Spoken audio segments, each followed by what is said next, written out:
Les potentielles retrouvailles grinçantes entre Baba et Emmanuel Macron n'ont pas fini de faire parler. Jeudi matin sur RTL, Alex Vizorek présentait un billet humoristique à ce propos. Ce jeudi 20 mars, Olivier Delagarde effectuait également une chronique sur le sujet dans la matinale d'Europe 1 au micro de Dimitri Pavlenko. Tous deux sont revenus sur la une de Paris Match qui ce mercredi raconte le rapprochement entre Cyril Hanouna et Tiffaine Auzière. Face à Amandine Bégaud et Thomas Soto, Alex Vizorek s'est délecté du scoop de la semaine. Factuellement, Emmanuel Macron est le beau-père par alliance de Cyril Hanouna, a-t-il plaisanté avant de supputer, il va pouvoir visiter l'Élysée en primeur. La suite s'est déroulée en musique. L'humoriste a raillé cette situation cocasse. Manu doit être recroquevillé dans son canapé avec une tisane, une bouillotte, Paris Match sur les genoux en écoutant.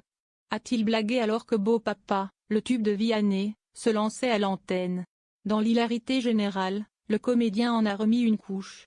On les imagine tous les deux main dans la main. Chez Europe 1 ce jeudi, c'était la même chanson. Ce type d'information n'est pas complètement ma tasse de thé, concède Olivier Delagarde, en charge de la revue de presse de la matinale de Dimitri Pavlenko.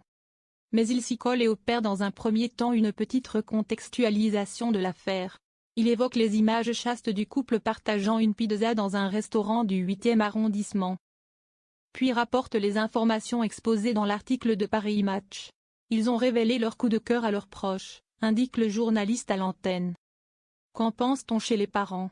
Le magazine souligne une certaine stupéfaction et dans la matinale d'Europe 1 on se prend à concevoir avec une certaine gourmandise les repas dominicaux à l'Élysée et les conversations entre Cyril et Beau Papa. Olivier Delagarde relate ensuite l'exercice de style auquel se sont prêtés les plumes de Paris Match.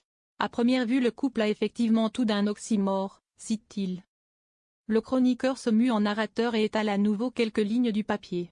La frêle blonde s'assume volontiers sauvageonne amoureuse de la nature et attachée au calme de sa bourgade de la côte d'Opale nichée entre les champs de betteraves et les blés.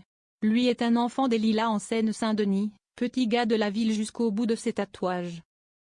Il ajoute. Sur le plan politique c'est l'alliance des contraires mais cette attirance fait de le couple le plus surprenant du PAF.